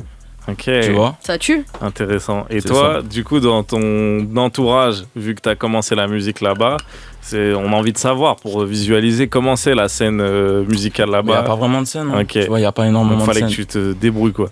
Ouais, peut-être il y a quoi? Il y a 3 studios à Saint-Martin, tu vois. Ça veut dire, c'est assez complet. Il y a peut-être 2 home studios, c'est des particuliers, tu vois. Il y a peut-être 1 studio, 2 studios sérieux. Après, tu vois, il n'y a rien, il n'y a pas trop de clippers, il y en a un seul, tu vois. Il s'appelle Gamma Production, tu vois. Il fait le taf, il essaie de clipper tous les mecs un peu, essaie de sortir des tranchées, t'as compris ou pas? Ça veut dire... Mais sinon, on n'a pas d'économie à Saint-Martin, il n'y a rien, tu vois. Et comment, du coup, tu vois, même en Guadeloupe, sans te couper, en Guadeloupe, tu vois, c'est déjà beaucoup plus évolué. J'ai eu la chance d'aller là-bas plusieurs fois, tu vois, c'est déjà beaucoup plus évolué. Tu vois, nous, on est 70 000, ça fait 91 km², c'est tout petit, il n'y a rien. T'as compris, on est qu'entre nous, t'as vu. Et il n'y a rien en plus, c'est que des trucs de touristes qu'il y a à faire à Saint-Martin, tu vois. Et comment l'envie de rapper, elle vient? Alors, tu l'as attrapé où? Tu connais, en mode, tu vois, chez nous, à Saint-Martin, ou même chez moi, personnellement, dans ma maison, on a toujours écouté de la musique, ma mère, mon père, tout. Ça écoutait quoi, genre? Mon père, il aime Barry White, ma mère, elle aime le reggae, tu vois ce que je veux dire, elle aime la dancehall, tout ça, tu vois. Elle aime bien le rap aussi, tu vois. Ça veut dire, même ma mère, elle écoute ce que je fais, tu vois. Ça tue. Ça tue, trop bien. Après, voilà. Ça tue. Et du coup... Moi, j'étais plus matrixé en mode 50 Cent, tu vois. Eminem, Lil Wayne, MCMB, un petit peu, tu vois, à cette époque-là. Moi, j'étais matrixé dans ça, tu vois. Après, ça a évolué en mode Chicago, Lil Durk, tu vois, Chief Keef, tout ça. Et est-ce que du coup, ils m'ont donné envie, en vrai. Tes débuts, c'était un peu d'essayer de se rapprocher de ça? Du coup, c'est pour ça que tu posais en anglais? Tu prenais des prods dans ce délire, du Lil Durk et tout? Ouais, en vrai, j'avais un vrai problème de prod. Parce qu'en vrai, tu connais, j'avais pas trop de beatmaker, j'avais rien sous la main, c'était YouTube. Ça veut dire, en vrai, j'avais pas trop de... Et puis même quand j'écoute les premiers sons que je fais, jamais de la vie j'aurais repris les mêmes prods, tu vois. Peut-être que dans 4 ans, quand j'écouterai les sons que je fais maintenant, je dirais la même chose, tu vois. Mais... Bah pas sûr, puisque là, du coup, je suppose qu'il y a tu bosses avec des gens. Ah, je bosse grave avec des gens, alors qu'avant, t'avais pas le choix. Non, j'avais pas le choix, tu vois, c'était en mode YouTube, j'étais en mode... Free type beat. Type beat, tu vois, c'est pas Taiga. Non, c'était mauvais. Et du coup, qu'est-ce qui te fait venir plutôt en France que de peut-être tourner aux États-Unis, tout ça? Parce que... Ouais, moi je suis né dans un hôpital français à Saint-Martin, ça veut dire que j'ai les papiers français, c'est facile pour moi de venir en France. Tu vois, là-bas, il faut des cartes vertes, des trucs, tu vois. Actuellement, ouais. Après, tu vois, les gens de Saint-Martin, ils vont en général plus en Hollande, etc. Tu vois. Mais moi, je me suis dit Paris parce que moi, à Saint-Martin, il y a tout le monde qui rappe en anglais, tu vois. Tout le monde. On n'est pas énormément, tu vois. Il y a la plupart, on doit être une 25 rappeurs, tu vois. Mais ça envoie, hein, tu vois. Moi, si j'ai la chance un jour de vraiment pouvoir mettre la lumière sur les gars de chez moi, tu vas voir comment les gens ils envoient chez moi, c'est réel, tu vois. Les gens, quand ils écoutent un peu, je leur montre ici, ils pensent que les gars ils viennent des États-Unis directement, tu vois, parce qu'on parle vraiment pas français dans la musique. Je suis l'un des seuls où tu vois, qui fait en français, tu vois. Ça veut dire en vrai. Donc je suis venu en France pour tu vois, casser un peu un plafond de verre, tu vois. Chez moi, il n'y a pas d'économie, tu peux pas faire d'argent avec la musique. En vrai, il y a des infrastructures qui sont disponibles, genre des studs, tout ça, ou même, je sais pas, des initiatives qui permettent d'enregistrer. Il y a un quartier assez populaire, tu vois, il s'appelle Underground. Il y a une association qui s'appelle Matos Family, qui a créé une genre de studio pour les jeunes qui peuvent venir là, tu vois. Trop bien. En mode pour essayer de faire les choses, tu vois, mais sinon, il n'y a pas en vrai. Limite, si tu veux un studio, tu dois payer un gars là ou aller chez lui ou aller dans, tu vois.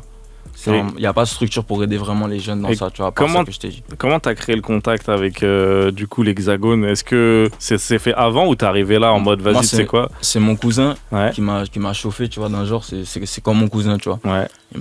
Moi j'étais à Saint-Martin, je tournais un peu en rond, tu vois. En mode T'avais sorti des trucs déjà? Ouais, j'avais déjà sorti des trucs. Moi j'ai sorti des trucs depuis longtemps, tu vois. Quand j'avais 18-19 ans, tu vois, moi je faisais des petits trucs tranquilles. Après, j'ai envoyé sur internet juste pour rigoler, tu vois. Là, ça fait 1 an et demi que je fais des runs, que j'ai envie que les gens ils me remarquent et sachent qui je suis, tu comprends. Sinon, avant, je m'en foutais en fait de vrai, tu vois. C'était juste, j'ai envoyé comme ça parce que ça me faisait rire, tu vois. J'avais des opportunités en fait. Il y a comme si un gars, il s'appelle Nirvana, J-Island, il m'a. Comment on dit ça? Il m'a démarché, tu vois. Il avait une grosse chaîne, tu vois, à l'époque. C'est toujours l'équivalent de World Star Hip Hop, mais pour les gens, tu écris J-Island, tu vas voir, tu vois. Et lui, quand il m'a vu un peu à Saint-Martin, comment je vivais les délires et tout, il m'a dit non, toi là, faut que t'envoies des sons, les gens ils vont kiffer. Parce qu'il savait que j'envoyais des petits sons tranquilles, ça veut dire bon, je me suis mis au travail, il m'a clippé, on a envoyé, les gens ils ont bien aimé dans mon île, tout ça. Tu vois, c'est tellement petit. Ça veut dire les gens ils ont directement en bas. Ça veut dire après j'ai envoyé, après ça a duré peut-être. J'ai fait des petites pauses, je connais la vie, tout ça. Après, je suis venu en France et là, ça va faire 3 ans. Mais ça fait 1 an et demi, je suis vraiment en mode. Tu sais, j'ai préparé, on va dire, le travail que je fais maintenant. Bien sûr. Mais quand je regarde un peu tout ce que tu fais, etc., on voit que dès que tu arrives en France, tu as fait des sons direct. T'as capté ou pas? T'as fité direct et directement. Tout. Alors que du coup, tu connaissais qui du coup, en gros, moi, je connaissais. Non, en mode, je connaissais que mon zinc, tu vois. Et après, en mode. Comment dire, Lasquiz par exemple. Lasquiz il m'a check. Donc ça c'était à 3 ans. Ouais, c'était à 3 ans. Mais tu connais, là il est là même, tu vois, il est derrière, ça bouge pas. Tu vois. Ça veut dire que il y a eu un feeling direct et vas-y on pose. Direct. Ça veut dire en vrai, il m'avait déjà check quand j'étais à Saint-Martin par rapport à la musique que je faisais. Dès que je suis arrivé, boum, on s'est branché en mode t'es où, bap, on était au studio et puis boum. Et depuis, tu connais, on essaie de pousser les choses, tu vois. Ok, on va continuer à parler de ça parce qu'en plus là, t'as dit, là depuis 1 an, il y a un petit switch. Il y a un petit truc, les gens commencent un peu. Ok, mais on va parler de ça. Oui, moins de 10K, toujours accompagné de Salif et Farah et l'artiste de la semaine T-Bab avec nous. On parlait d'où il a grandi, d'où il est venu, Saint-Martin, comment c'était la vie là-bas et comment la genèse de son rap. Ouais. Tout ça. Et là, ce qui est marrant, c'est que quand on a balancé ce morceau SMDKR, t'as dit la violence, parce que ça aussi c'est une de tes palettes, c'est que en plus de faire toutes les langues, t'as plusieurs styles de façon de rapper, quoi. Ouais, exactement. Mais quand je dis ça, après j'ai l'impression que tout le monde a plusieurs styles. Ouais. Mais toi t'as des styles c'est opposés. Ouais, c'est assez posé. Ouais. Toi t'as des styles, c'est vraiment, tu fais des feats. Tu pourrais faire un feat avec toi. En fait, moi je pars du principe que tu vois, quand j'essaie de poser sur un genre, c'est-à-dire soit de la drill, soit de la trap, soit de la philly drill, comme je peux le faire par exemple avec Sans Visage, c'est un nouveau courant. Moi j'aime bien poser dans les règles de l'art, à ma manière, tu vois. C'est-à-dire que quand je fais de la drill là comme ça, parce que pour moi c'est méchant, c'est la meilleure manière de la faire. Ensuite quand ensuite quand je fais une autre manière, c'est parce que pour moi c'est la meilleure manière de le faire sur ce genre de truc, tu vois. Parce que pour moi je peux pas me stigmatiser juste comme ça, tu vois. Parce qu'il y a des gens ils aiment pas ça, tu vois. Il y a des gens ils aiment quand c'est plus cool, il y a des gens ils aiment quand c'est plus, tu vois, trap, tu vois ce que je veux dire. Grave. C'est-à-dire faut marcher avec tout le monde. Moi j'aime la musique à la fin de la journée, tu vois. Ça veut dire je fais tout. Et t'as pas peur qu'il y ait des gens qui sont en mode on veut que tu fasses que ça, on veut que tu... Parce que en tout cas en France t'entends souvent ça, genre le truc. Moi, lui il est bon dans ce registre-là. Moi je m'en fous, moi. Ok, tu t'en tapes. Je m'en fous parce que moi je me viscère. Ok. Je me viscère après, venez. Et ça montre tes compétences, ça montre que t'es capable de poser sur tout. Si t'écoutes une mixtape de moi là, t'es viscère comme je viens de dire. Je dis le poteau, mais en vrai il peut poser avec tout le monde en fait, c'est qui va pas manger. Mais est-ce que t'as la volonté à un moment, genre par exemple de faire un style non mais genre par exemple si tu fais un album, tu vas penser le truc autrement. Tu vois, porter au niveau de la DA, tout ça, porter sur quel vraiment univers. Ça peut recentrer quelque part au niveau des styles de musique. Est-ce que t'as la volonté de faire ça ou pas?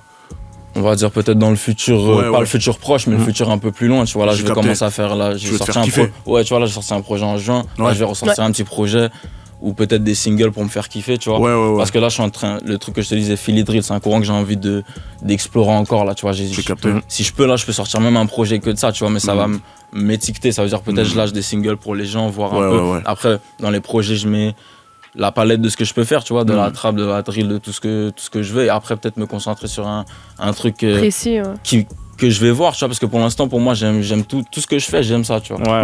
Parce que ça pourrait ne pas t'intéresser de sortir un album, tu vois. Et, par exemple, moi, les mixtapes de Future, pendant longtemps, j'ai cru qu'il allait jamais faire d'album. Et mais moi, je suis plus dans ça pour l'instant, tu vois, dans mon délire, en vrai. Ouais, bah voilà, c'est ça que je voulais voir. Ouais, mais malgré tout, en étant dans ça, c'est quand même hyper varié, donc ça veut dire que là, Enfin, toi, t'as grave identifié les styles, mais je pense à un mec qui écoute Sans Visage et qui après il écoute SMDK, il se dit que c'est pas du tout la même personne, tu vois. Fort. Et toi, en fait, le lien, c'est quoi que t'arrives à. C'est parce que c'est les textes, et comment tu te dis que. Les textes, ils changent jamais. Les textes sur les instrus, ils changent jamais parce que ça sort de ma tête, tu vois. Donc, et puis même, moi, je fais de l'ego trip, tu vois. Je rentre pas, pour moi, la musique. C'est pas parce qu'il y a une prod piano que tu vas... Ouais, mais moi j'aime recevoir de l'émotion de la musique, tu vois. J'aime en donner, mais j'aime donner des émotions peut-être différentes que de la mélancolie, tu vois. Moi j'aime donner des trucs ou en mode c'est profond, tu vois, ou alors en mode t'aimes bien, tu tends un peu l'oreille, t'écoutes ce que je dis, ou alors, tu vois, mais pas trop des trucs mélancoliques, tu vois. Pour moi la musique c'est plus festif. Ouais, c'est un truc qui te ressemble plus. Ouais, voilà. Et d'ailleurs, en rebondissant sur le projet que t'as sorti cet été, des mecs comme Zekin ou Gapman, c'est des personnalités qui te parlent plus, je sais pas, dans l'émotion, pardon. C'est pas vraiment dans l'émotion, mais c'est plus par rapport à tu vois, leur prod, en vrai même le kickage, la manière de poser et tout. Vu ou pas, en mode, qui fait les mêmes choses. T'as compris. T'as vu ou pas, c'est comme si en France, si c'est pas Lasquis qui est dans ce délire là vraiment poussé américain que moi je kiffe, tu vois. Ben c'est eux pour moi, tu vois, la nouvelle génération qui font les queutrues en mode la vraie trap, tu vois. Parce que pour moi il y a une école trap française, tu vois, il y a une école trap française, une manière de poser, tu vois, froide. Et tu vois, moi j'ai grandi pas en écoutant ça, j'ai grandi en écoutant d'autres trucs, tu vois. Kid Glock, Young Dolph, tu vois, des trucs de Memphis ou même des trucs de Atlanta, tu vois, ou des trucs de Chicago, ça veut dire leur sonorité elle se rapproche plus de ça. Donc moi ça me touche plus automatiquement, tu vois. Mais c'est ce que j'allais dire, c'est que toi en vrai, là, tu parles de gars qui du coup sont un peu comme toi, mais limite c'est plus des anomalies parce que toi t'as ce truc anglophone et t'es pas très loin, etc. Donc eux, on sait pas comment. On a eu Dafliki ici aussi. Dafliki très fort. Mais comme il a vécu là un peu là-bas, etc. Je pense que du coup il allait chercher. On était en studio hier carrément. Ah bah voilà, dédicace à lui. Donc vous avez ce truc-là un peu de sincérité et tout. Mais toi, du coup, je suis curieux. Ça veut dire que avant les Gapman et compagnie et tout, en France, il y a personne qui t'intéressait. En vrai, je vais pas te mentir, c'est pas pour faire l'ensemble mon discours. Non, dis la vérité. Moi j'ai pas vraiment trop écouté de rap français. Ça sent, moi. Ça m'a pas trop là, influencé. avec ce que t'as raconté, je trouve ça logique. Ça m'a vraiment pas trop influencé.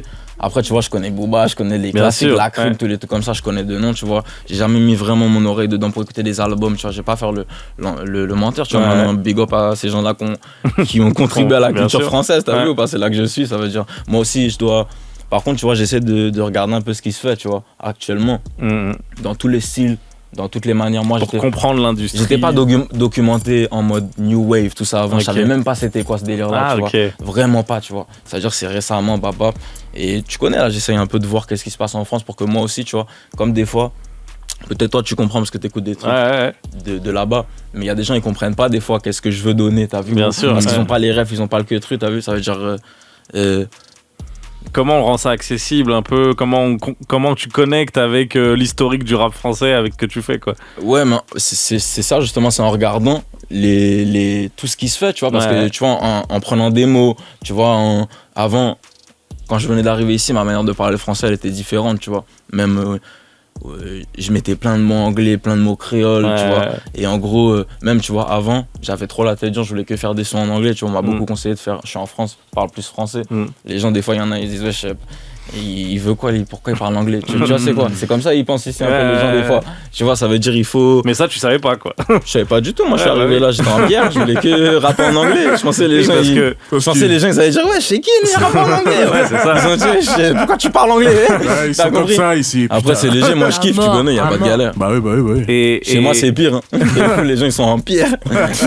Et par hasard, est-ce que, je suis trop curieux, parce que t'as vraiment un recul, est-ce qu'il y a un truc en écoutant un peu dans l'histoire du rap français ou récent où tu t'es dit mais c'est incroyable, ou même à l'inverse, ça m'intéresse que tu dises un truc que genre tu sais tu captes pas, tu dis mais comment t'arrives pas à comprendre comment ça genre c'est vraiment que la France quoi, tu dis mais ça peut péter que en France. Bah j'ai obligé je pense à tout ce que Jul fait, tu vois, que c'est tellement après, européen. Tu regardes 6ix9ine là, quand il a fait son remix, tu te rappelles ou pas, il y a 3 ans il a fait un remix de Jul. Oui, tu peux capter. Oui, voilà. Il y a une sonorité un peu hispanique, là, ça peut toucher des gens là-bas, tu vois. Reggaeton, ils vont. Mais en vrai, moi, ça me sert. C'est pas le truc que je vais écouter, tu vois. Maintenant, big up, tu vois. Bien sûr. Mais après, non, mais là, ce qui m'intéresse, c'est de. Parce que nous, c'est notre logique. Tu vois, ça me touche un peu moins. Moi, t'as un autre regard, c'est intéressant, tu vois. Ça me touche un peu moins, ces sonorités-là, tu vois. Mais je préfère écouter, du reggaeton largement, tu vois. Ou d'autres trucs, tu vois. T'es branché un peu scène reggaeton, tout ça? En mode Anuel. Ouais, des artistes que t'apprécies et tout. Ouais, après, moi, j'écoute plus. Des mecs de Porto Rico comme Anuel mais en mode plus trap, tu vois. En mode je sais pas si tu connais Young Chimmy, tout ça. Ça tue. Davey, tout ça. Moi j'écoute beaucoup. J'écoute plein de styles de musique moi, à mort. Et non, là ton recul là, c'est précieux. Moi je trouve qu'il y a un truc intéressant parce que nous on a trop la tête dedans. Quelque part, vu qu'on est revenu un peu à un truc de, il y a des rappeurs français qui essayent de capter la vraie, tu vois, la vraie trap, définir les traps de Philly, trap de nanana, aller dans la Détroit et tout ça. Il y a un truc de l'authenticité vraiment de la trap. Il faut faire ses devoirs. Exactement. Ben tu vois, genre rapidement, des gens pourraient t'associer à la nouvelle vague, à la new wave, tu vois. Alors que toi, t'es pas du tout dans cet endroit-là, dans dans la wave tout court. Moi, c'est moi-même la vague, tu vas pas. Non, mais c'est il y a pas vraiment de question dans ce que je suis en train de dire. Non, il y a rien, mais moi je comprends ce que tu veux dire. Tu vois. Peut-être aussi, tu vois, la new wave pour moi, c'est des trucs un peu plus poussés dans la wave, je sais pas comment je veux dire. Forme, tu vois, moi c'est cru un peu, tu vois, c'est cru un peu ce que je raconte, tu vois. Même mon personnage, tout ça, c'est pas en mode new wave parce que moi je pense, tu vois. Ouais, j'ai capté. C'est new wave parce que pour les gens ils voient en mode newcomer, ça fait pas longtemps pour eux, alors que s'ils se documentent, ils vont voir que ça fait, mais en vrai là ça fait pas longtemps, je suis en mode run comme je disais, tu vois. Mais c'est pour ça ils vont peut-être dire new wave, mais pour moi c'est pas new wave ce que je propose. Ouais, bah oui. New wave parce que regarde, Philly Drill c'est pas encore arrivé, donc ça va être une nouvelle vague, nouvelle vague, donc littéralement, factuellement, oui, nouvelle vague, tu vois. Mais quand tu t'intéresses à là-bas, tu sais que ça existe. Va voir un peu ce qu'ils font un peu après, tu vas voir, et tu vas voir, c'est pas des gars de la New Wave en vrai. Parce que quand j'ai l'impression que le distinguo il est lié aussi à la culture, enfin c'est imbriqué dans la rue aussi. C'est imbriqué dans un truc de rue. Mais si, c'est alors que la New Wave c'est déconnecté, c'est plus un mouvement. Tu comprends? Moi, je suis pas dans ça. Parisianisme. Tu vois. Moi, je suis pas trop dans ça, tu vois. Ou à la limite de performance de studio en poussant les. Exactement. C'est ça que je veux dire. Performance artistique. Ouais, voilà, c'est expérimental, la musique vraiment poussée, tu vois. Exact. Et si on essaye vu que tu nous ramènes des nouvelles de l'étranger, si on doit décrire un peu la Philly Drill.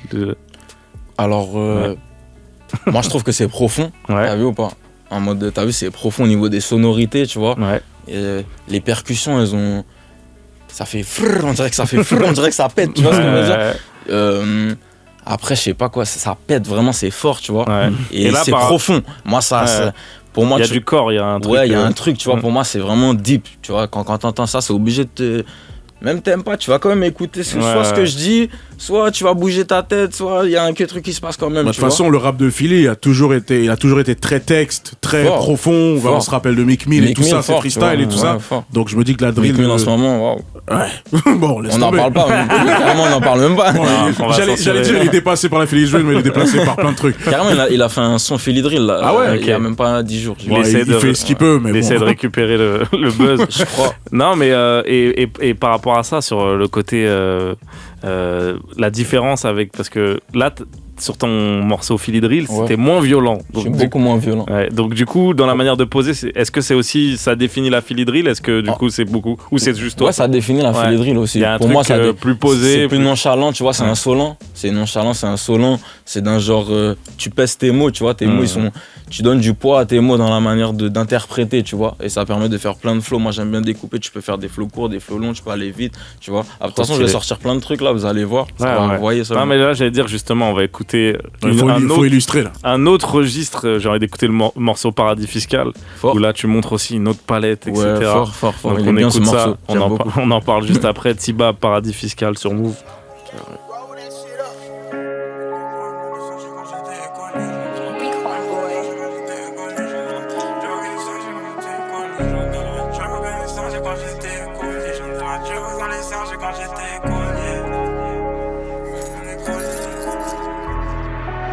Vendais la jog dans les sachets quand j'étais écolier. J'fais l'argent dans le crime et j'm'achète des colliers. Sur le Glock, le Uzi, ceux qui vont m'épauler. En qu'est-ce ça fait coquer maman, en qu'est-ce ça rester poli. Arrêtez de mentir dans vos sons, non, il faut pas déconner. J'suis un bar, j'suis dans l'entrepôt, j'attends les colis. J'ai mis 10 Benz dans ma chain, j'veux quand même pas tasiner. Les cousins prennent des années fermes pour des affaires de cocaïne. C'est pas des pattes que tu vas bobbler là sur la plaque. J'suis OTF comme les Dark, j'suis Talk Life comme Tupac. Fuck around avec le squad, j'étais fumé comme un bouffe pack. J'ai mis 5 ans en ma wrist, bientôt c'est mes dents. Why the fuck you hating on me, why you wanna see me down? J'ai un visage d'ange, la ne sait pas que j'suis méchant. J'veux trap up, dope boy, y'a que le coup qui chante. J'suis dans le milieu, j'fais le milieu, j'vise le milieu. 100 racks dans mon hood, tout le monde sait que je suis un dealer. Kishta, j'vois la ville de toutes les couleurs. J'ai coupé l'herbe au pas de ma porte, maintenant je vois les couleurs. En sortie Saint-Martin, Paradis Fiscal, plateau. Elle veut que je la fuck, elle veut que je la vois, mais je peux pas tout le temps. Nous les chapes quand si nous sortir au Pakistan. J'ai mis des Benz dans ma watch, mais j'arrive toujours pas à temps. J'suis toujours le même petit con qui peut pas attendre. Close range, attention à toi, mon shooter peut d'atteindre. J'suis une vermine, moi j'suis pas tendre. Cocaine en été, c'est comme si c'est une avalanche. J'ai pas dit si j'en ai trop fait du chemin. C'est mais c'est un baboule en main, dis yo la gamin. On gang. Si t'as peur des gangs, faut rester chez toi.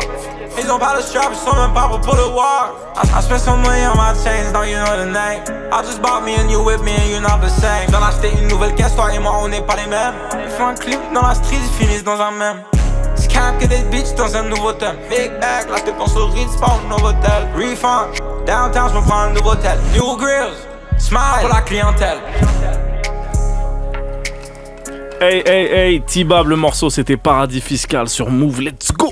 Moins de 10K avec Anis.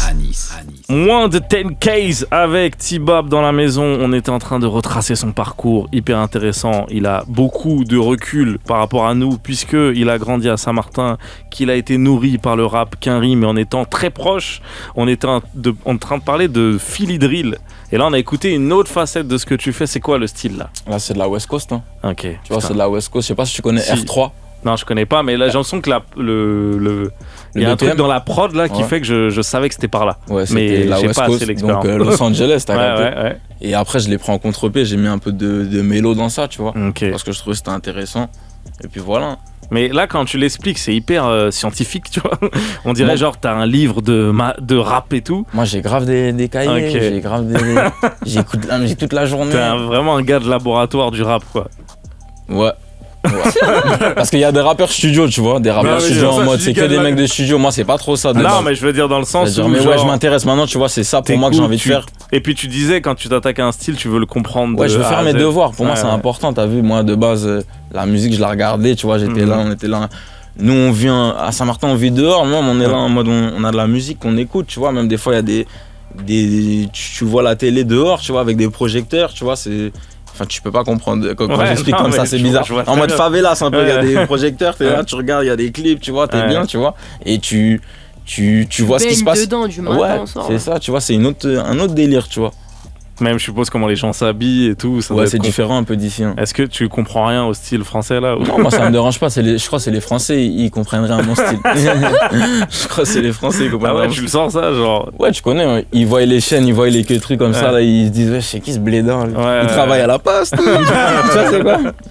Et est-ce que tu as des remarques sur le fait que tu utilises 3 langues dans ta musique? Est-ce qu'il y en a qui te disent... Mais en vrai, moi, tu vois, les remarques, les trucs comme ça, depuis que c'est pas constructif... je m'en fous, je regarde même pas ça, tu vois. Okay. Moi, je suis bien nerveux. Si je regarde ces trucs-là, c'est pas utile pour moi. Je vais être énervé, je vais envoyer des trucs de fou. Moi, je regarde pas ça, c'est mieux. Tu vois. Mais par rapport à... C'était quoi ta question exacte? Non, c'était juste par rapport... Je me dis, le créole, est-ce que il y a des gens qui sont contre ça, vraiment, qui me disent... des fois, j'ai des conseils. Tu devrais plus rapper en français ou faire un son tout en créole. Des fois, j'écoute un peu. J'ai fait un son tout en créole, mais je l'ai kiffé de fou. C'est-à-dire, je l'ai posté. J'ai fait le son avec Gapman, c'était un pré-parti de le faire tout en français. T'as vu, parce qu'en mode, tu vois, c'était un move plus intelligent pour toucher la France, tu vois. Bien sûr. Non, ça tue. Tu vois. Et on n'a pas parlé du côté visuel et tout, justement, des clips, etc. et tout. T'as ce côté, pareil, dans la musique, un peu brut, un peu roots, etc. Ouais, mais est-ce que, pareil, il n'y a pas ce côté, genre, en fait, c'est beaucoup plus réfléchi que ce qu'on pense au final? Ou c'est juste, vas-y. Tu vois, mes clips, mes trucs comme ça, moi c'est comme ça que c'est... c'est l'ambiance du moment. Ouais. Vous étiez en train de faire ça. Des fois, je fais des clips à 3h du matin. Le frérot, il m'appelle, il me dit, parce que des fois, mon clipper, il est en Belgique, ou tu vois, il m'appelle, il me dit, yo, là, j'arrive à 3h du matin, t'es où? On est quoi? Ben là, il y a qui? Je suis avec qui, là? On y va, on fait, tu vois. Ça veut dire en vrai. Et des fois, j'essaye de me prendre prendre un peu plus la tête, tu vois, sur des moves, tu vois. Mais sinon, c'est assez spontané. Toute ma musique, c'est spontané, tu vois. Après, je réfléchis un peu à ma DA, c'est normal, tu vois. Bien sûr, ouais. Qu'est-ce que j'ai envie de donner aux gens, qu'est-ce que j'ai envie que les gens reçoivent de moi, tu vois. Et c'est quoi, justement, par rapport à où t'en es dans ton process que là, t'as l'air de dire, ouais, vas-y, je me prends pas la tête, je veux balancer plein de sons, montrer ce que je sais faire et tout. Et l'étape d'après, c'est quoi que t'aimerais? C'est quoi qu'on peut te souhaiter le plus? Est-ce que t'es un gars qui veut faire full scène? Est-ce que tu veux justement faire des gros clips? Qu'est-ce que t'aimerais? Alors, moi, j'aimerais bien... pour être efficace dans ma réponse, je réfléchis vite. Non, mais tu peux prendre le temps. Ce que j'aimerais bien vraiment, moi, c'est avoir des budgets assez conséquents pour pouvoir donner d'autres dimensions à ma musique, tu comprends? Ça, c'est la meilleure réponse que je peux te donner. Ok. En termes de composition, de comment Non, pas tout ça. J'ai déjà tout ça, c'est carré. Il faut des cobs, il faut de l'argent, là, tu vois. En mode, faut des signatures, faut des trucs concrets, tu vois. Faut des... Pour pouvoir attaquer plus large et... tu vois. Ou même donner... Tu vois, je suis en France, peut-être demain, je suis au Canada, peut-être demain je suis aux États-Unis, tu vois. Là, j'aimerais bien partir à Atlanta pendant 2 mois, tu vois. Ça veut dire voir qu'est-ce que j'ai à faire là-bas, tu vois, mais faire ça, des sons en anglais, tu vois. Ouais, c'est prévu. Stylé. Ça veut dire je vais partir, je vais partir là pour 2 mois, tu vois. Et tu parlais du Canada aussi, c'est un truc. Ouais, ça c'est pas prévu par contre. Ça c'est pas prévu. Parce que bien aller. On a reçu, c'était un humoriste, mais qui vient de Montréal et qui nous parlait de la scène. Et du coup, pareil, aussi, comme ils sont très proches. Ils sont branchés, hein. Même moi, je connais des mecs là-bas et tout. Je connais Mike Schaap, des petits artistes bien branchés. Il connaît très bien Mike Schaap. Carrément, il est dans le projet là où il y a The Quin, tout ça. Mike Schaap, il est dans le projet aussi. Ok, stylé. Parce que je vous vois bien connecté aussi. Ouais, il est très fort. En plus, c'est un haïtien, t'as vu, ça veut dire lui et moi, on s'est compris direct, tu vois, dans le vibe et tout. À Montréal, il y a beaucoup d'haïtiens, tu vois, c'est une culture, elle est grave implantée, diaspora de fou là-bas. Et dernière question par rapport à ça, s'il y a un artiste avec qui tu kifferais taffer là, même si tu veux viser hyper haut là. Moi j'aurais bien, tout de suite là, j'aurais bien taffé avec un artiste qui s'appelle OT7 Kwani. Ou sinon un artiste qui s'appelle Chucky Wakem, c'est un mec de Chicago qui vient de se faire signer par Lil Durk. Et OT7 Kwani, c'est un mec de Philadelphie. Ok. OT7 Kwani, tu vas aller voir. Ouais, je vais taper tout ça. Ouais, tu vas kiffer. Ok. Oui, Sybille, faisons ça. Sybille à la régie, qui travaille très bien et qui m'a dit on a qu'à mettre le morceau avec Gapman. Big up Sybille. Dika, on arrive dans la dernière partie d'émission. On était avec T-Bab, c'était un plaisir. Allez regarder ces clips qui fait à l'arrache, mais qui on dirait pas qu'ils sont faits à l'arrache.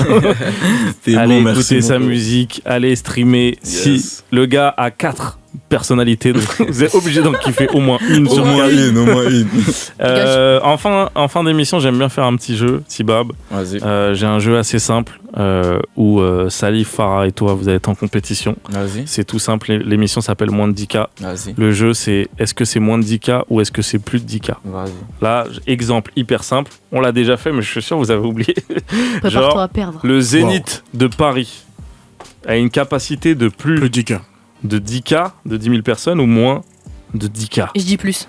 Tu dis plus, tu dis plus. Tibab, tu dis quoi? Moi je dis plus parce qu'ils ont dit plus. Vous êtes C'est une excellente stratégie. Moi, je crois que j'ai trouvé mon. Excellente stratégie. J'ai trouvé mon jeu. Je propose de le faire répondre en premier à chaque fois. Et bah du coup, figure-toi, Tibab, que c'est faux du tout. C'est 6000 places le Zénith de Paris. Ah, j'ai cru t'as dit Bercy. Ouais, c'est ça, ouais. Non, je te jure. En plus, Bercy, est-ce que c'est 10 000 C'est 30 000. Ça veut dire faut pas que je réponde comme vous en vrai. Zénith 6 000. Ouais, je te jure. Ouais, c'est plus Zénith, petit. c'est Si, tranquille. Mais après, t'as répondu faux, frérot. Hein, Mais donc, il faut les remplir. non, mais il est plein Tu me le d'informations. souhaites. C'est beaucoup moins. Je souhaite à Tibab de faire un Zénith, mais en C'est tout bon, cas, merci. ouais, c'est 6 000 personnes. Ouais, oui, Voilà. oui, c'est 6 000. Hein.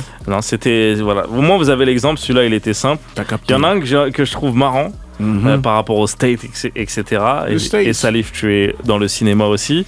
Le nombre de films sortis par an à Hollywood, en moyenne, est-ce que c'est plus de 10 000 films, plus de 10K Putain. ou moins de 10K? Moi, je dis moins de 10K. Ok. Moi aussi. Je suis cette meuf qui. Après, j'y connais rien aussi. Non, si Non, tu je veux te connais. calquer sur quelqu'un, c'est Non, vraiment non, mais là, l'acteur en face. je vais faire un peu mes trucs. Mais je pense que c'est moins. Il est plus proche des States. Non, mais Réel, Facts. les films sortis au cinéma ou les films sortis en général? Parce qu'il y a des films sur les plateformes, il y a des films sur. Je pense que c'est en général, moi. En général, Ouais. donc c'est plus de 10. Et lui, il se la raconte trop, j'ai. Non, mais je pose une question. Ça veut dire que c'est Du plus coup, 10. c'est quoi ta réponse? Moi, j'ai l'impression que c'est plus de 10 000. Et bah, c'est moins, mec. Ah ouais? C'est même moins de 1000. Hey non, yo Je te jure. Non, parce que franchement, c'est énorme, mais en mec. France, c'est 500 et quelques films. Et bah par là, an. c'est 700. Ah ouais, ils Ah, sont la pas France, loin de nous. Hein. c'est nous, France Hollywood. Ah, c'est une dinguerie. Paris Hollywood. Ouais, c'est 700. Ah ouais. Voilà, vous avez pris le point, Farin et Tibab. Ah, C'est carré. ah, ça Ok. joue déjà là? Ouais, Hey yo Ça joue depuis 20 minutes, frérot. Concentré. Depuis 20 ok. minutes, frérot, ça Il n'y joue. a pas de problème. Alors je vous là, laisse une il y a- petite longueur d'avance. Là, il y a c'est assez marrant. Ouais. C'est que il y a pendant le Covid un restaurant qui a fait faillite, ok, et ils avaient plus d'argent. Ouais, Et du coup, ils se sont rendus compte que la déco du restaurant, ouais. c'est des billets de dollars accrochés en fait. La déco, le restaurant, il est connu parce qu'il y a des billets. Du coup, ils ont dit on n'a plus de blé, on va les décrocher.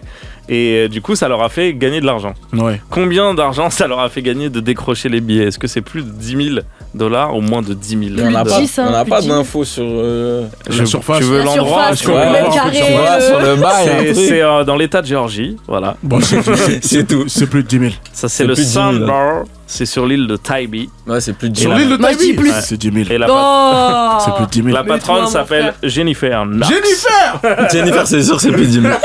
C'est sûr et certain. Jenny. Ah ouais, je connais Jenny. Non, figurez-vous T'as que cramé, Jenny. c'était 3 000 Aïe. dollars. C'est broke comme ça là-bas là. C'est énorme. Après, si c'est des billets de 1 dollar, 3 000. C'est Il y a vrai. que des billets d'1 $. Moi, je pensais que Mais c'était. moi, je connais pas les chips en fils Abilillah, comment ils sont. Je Ouais, sais bah. pas s'ils sont généreux ou. Mais là, c'est pas Ils les ont la tips, main. c'était leur déco, genre. C'était la Des déco dollars du restaurant, ouais. Ah ouais. Donc 10 c'était 000 3 000. ça aurait pu, hein. Personne l'a eu là. Ok. Tant mieux. Alors, ça en plus, je crois que c'est en France, je vérifie. Ouais, c'est en France, la honte.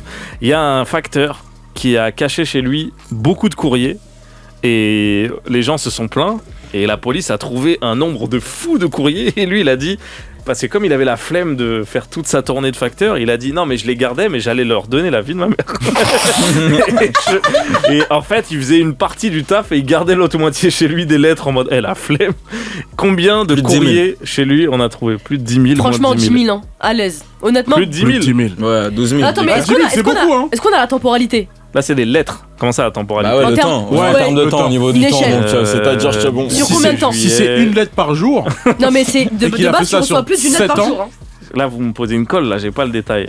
s'il Non. a fait ça sur 7 ans et que c'est une lettre par jour, Là je vois que. Ça fait combien? En tout cas ce qu'il dit ça me tue genre. Il dit je ne terminais pas plus tôt qu'un autre.